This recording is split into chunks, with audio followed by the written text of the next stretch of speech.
expediente começava às 9, expediente de escritório de banco. E eu estava lá, eu gostava de ler o jornal, e os primeiros minutos eu pegava o meu jornal, estudar, para se atualizar do que estava acontecendo.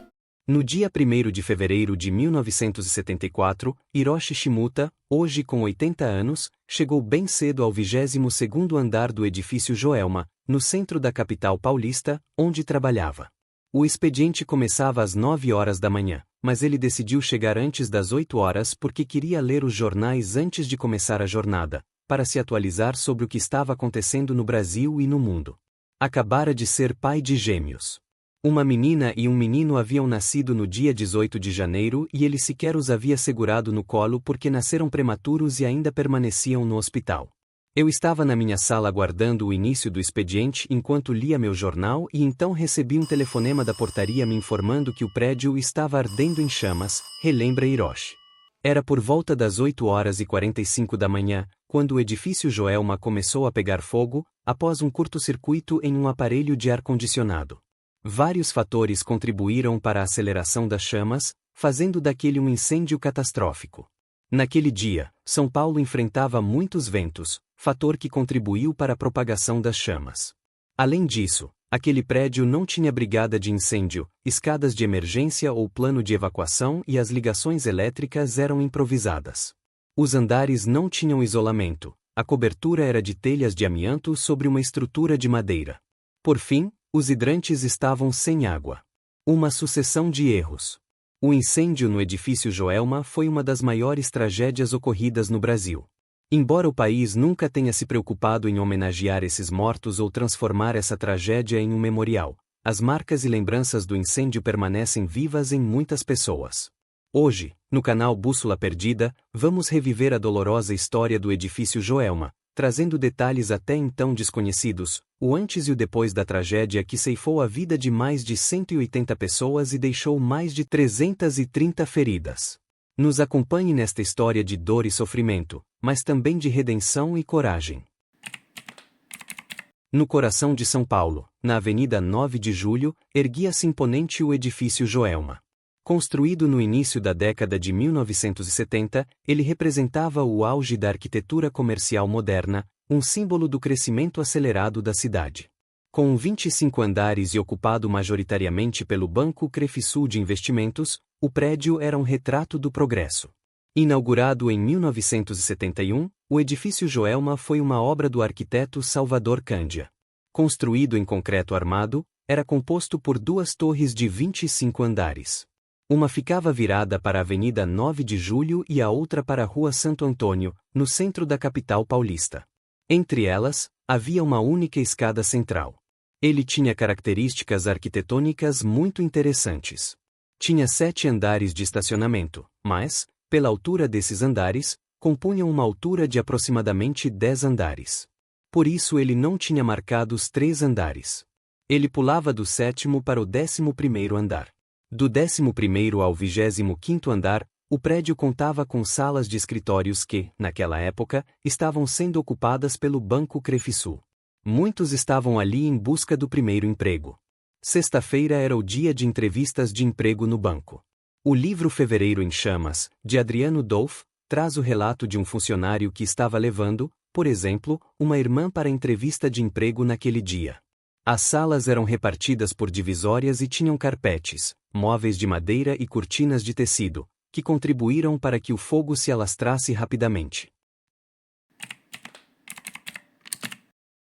Um fato curioso, e que poucos sabiam na época, é que aquele local já tinha uma história sombria antes mesmo da tragédia de 1974. Em 1948, no mesmo terreno, ocorreu o chamado Crime do Poço.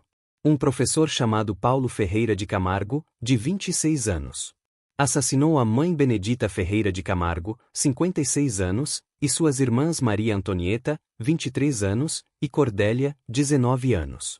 Paulo assassinou a tiros a mãe e as irmãs e enterrou os corpos em um poço que mandara construir no quintal da casa. Ele tentou ocultar o crime, mas quando foi descoberto, tirou a própria vida. A polícia trabalhou com 2 hipóteses para o crime. A primeira é que a família teria rejeitado uma namorada dele. A segunda é que Paulo teria matado a mãe e as irmãs porque elas portavam graves problemas de saúde e ele não queria cuidar delas. O mistério da morte de toda a família nunca foi desvendado. Depois do resgate dos corpos, um bombeiro acabou também se tornando vítima da maldição e morreu de infecção cadavérica. O triplo assassinato abalou a população de São Paulo e ficou conhecido como o crime do Poço. O episódio manchou a reputação do endereço, mas com o crescimento da cidade, foi rapidamente esquecido. Era uma manhã comum de sexta-feira, 1º de fevereiro de 1974. Cerca de 800 pessoas estavam no prédio, localizado no Vale do Anhangabaú, na manhã daquele 1º de fevereiro de 1974. Trabalhadores de bancos e empresas, sem a menor ideia do horror que os aguardava.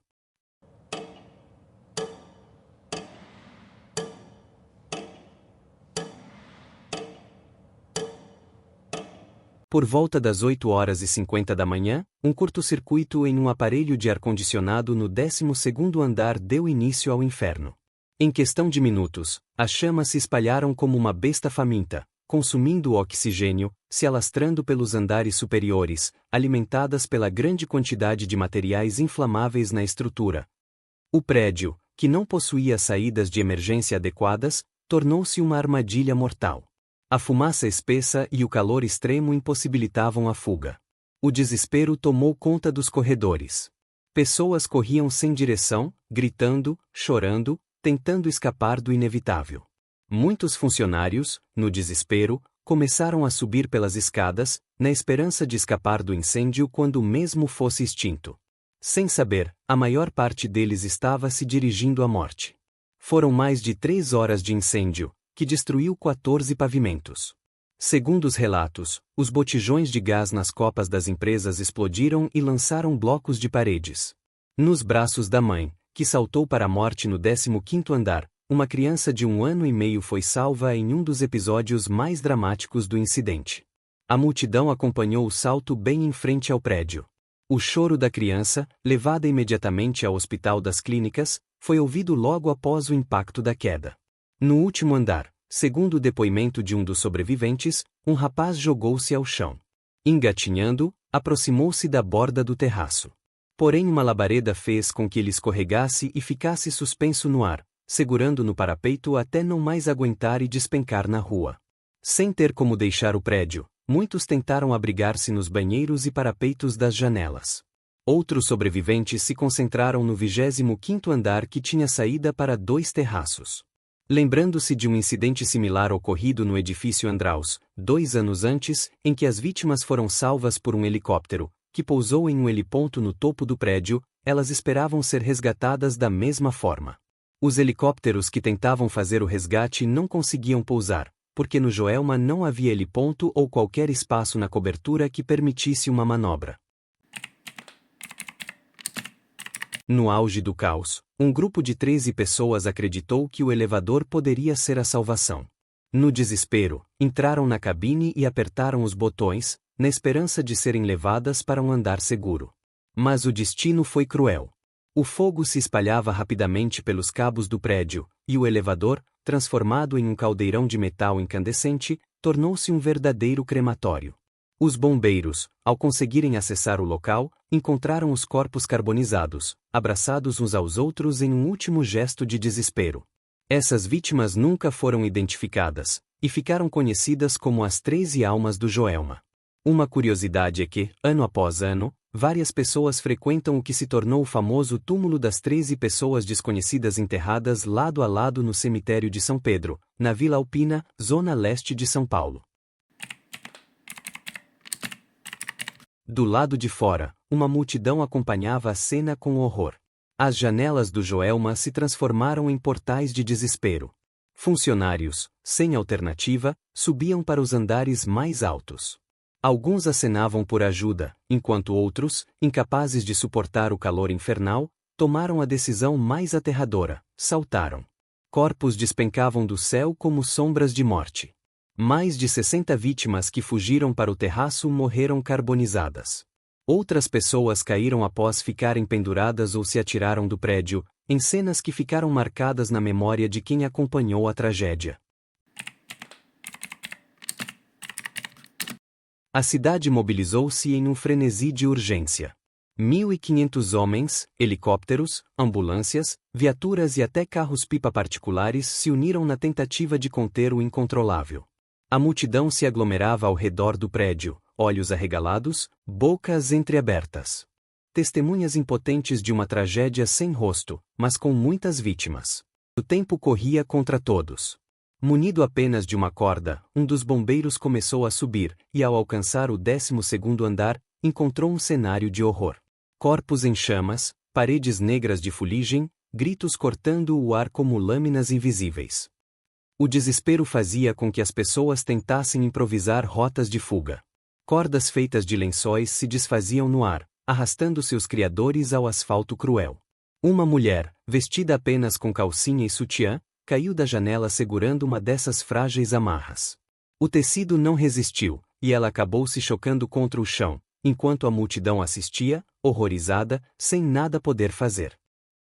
No 8º andar, encontraram 11 cadáveres abraçados, unidos na morte como talvez nunca tivessem sido em vida. No 12º andar, um destacamento da Companhia de Operações Especiais encontrou 17 vítimas, já sem vida.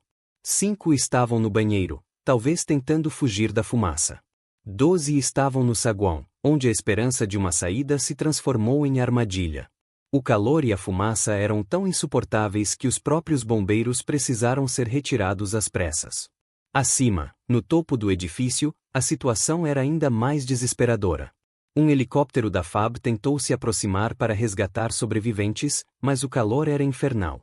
No telhado, onde a temperatura ultrapassava os 100 graus, aqueles que ainda estavam vivos se escondiam sob uma telha de amianto, que era a única barreira frágil entre a vida e a morte. Os hidrantes da região estavam secos. Os equipamentos, insuficientes. Os bombeiros lutavam contra um monstro incandescente com as armas que tinham, mas a verdade era cruel. São Paulo não estava preparada para enfrentar uma tragédia desse tamanho.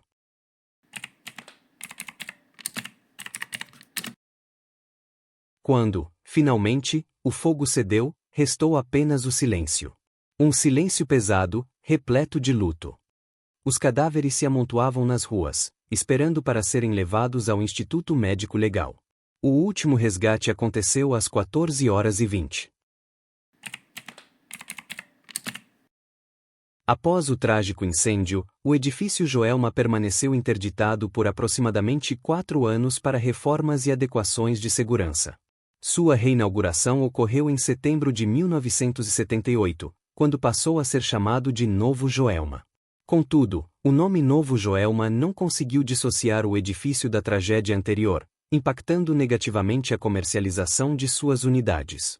Devido a essa dificuldade, nos anos 2000, o prédio foi rebatizado como Edifício Praça da Bandeira, buscando renovar sua imagem e superar o estigma associado ao antigo nome.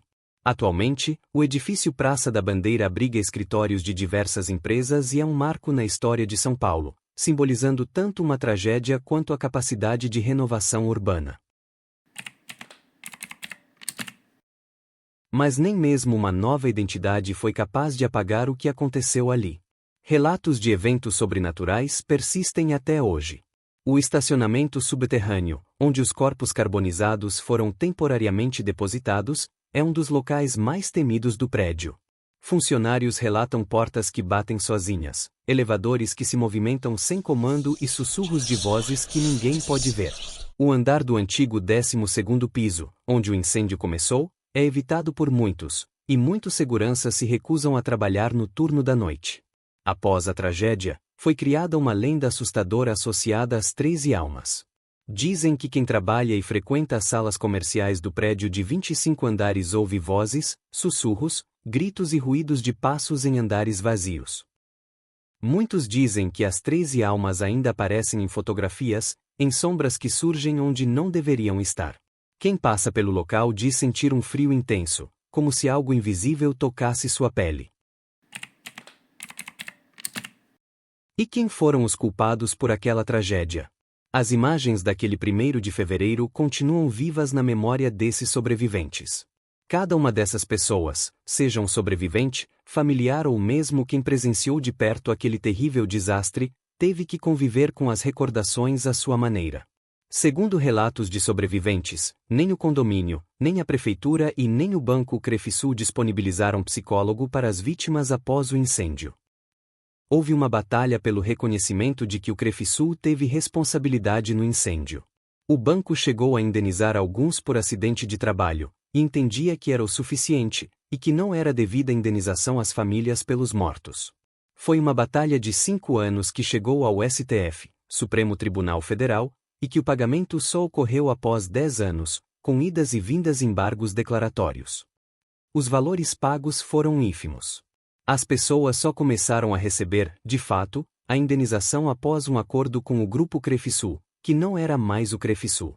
Elas só começaram a receber indenização em 1986, reforça o escritor Adriano Dolf, autor do livro Fevereiro em Chamas, que acompanhou de perto a história. Nem todos foram indenizados. Um dos sobreviventes, de forma emocionada, ressalta: "A indenização eu recebi de Deus, que foi a vida. Com isso, pude acompanhar o crescimento de meus filhos, e agora de meus netos."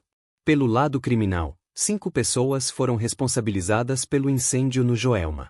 Em abril de 1975, Kirill Petrov, engenheiro responsável pelas instalações gerais, foi condenado a 3 anos de prisão. Já os eletricistas Sebastião da Silva Filho, Alvino Fernandes e Gilberto Araújo e o proprietário da empresa Termoclima, Valfried Jorge, foram condenados a 2 anos de prisão. Eles recorreram da sentença e então houve diminuição das penas. De fato, eles nunca cumpriram a pena de cadeia. Já a empresa Crefisul jamais foi julgada. O Joelma segue de pé, reformado e com um novo nome, mas carregando uma história que jamais será esquecida. Seu novo inquilino é o medo, seu silêncio ecoa aos gritos que um dia foram reais. Nenhuma chama mais arde ali, mas o fogo que queimou aquelas vidas jamais se extinguirá na memória da cidade. Porque algumas tragédias não pertencem apenas ao passado. Elas vivem, se movem e assombram. O Joelma, ainda que com outro nome, ainda respira. E aqueles que ousam olhar para ele por muito tempo podem ouvir o que se perdeu entre as chamas. O tempo, esse escultor invisível, seguiu seu curso. As cinzas foram varridas, as feridas cicatrizaram na pele da cidade, e novas paredes ergueram-se sobre as ruínas do que um dia foi o edifício Joelma. Hoje, ali, onde o fogo devorou esperanças e apagou histórias, ergue-se o Praça da Bandeira, um edifício moderno, renovado, pronto para a vida seguir. Mas, será que o passado aceita ser esquecido? Os passos dos vivos ecoam pelos corredores, mas há quem jure que não caminham solitários. Nos elevadores, nas escadas, nos andares mais altos, sombras parecem espreitar. Vozes sussurram na penumbra. São apenas ecos da imaginação? Ou seriam lembranças presas no tempo, incapazes de partir? A cidade avança, mas o Joelma jamais foi apenas concreto e vidro. Ele é um túmulo sem lápide, um livro sem ponto final, um portal onde a dor ainda reverbera. Há mistérios que a razão não explica, há histórias que nem o fogo pode apagar. O passado insiste em permanecer. Quando a noite cai sobre o Praça da Bandeira, quem ousaria dizer que o Joelma se foi? Você acredita que o Joelma ainda guarda segredos sombrios? Deixe seu comentário e compartilhe sua opinião. E se gosta de mergulhar em mistérios como esse, não esqueça de se inscrever no canal Bússola Perdida. Aqui, as histórias não morrem, elas apenas esperam para serem contadas. Muito obrigado e até a próxima.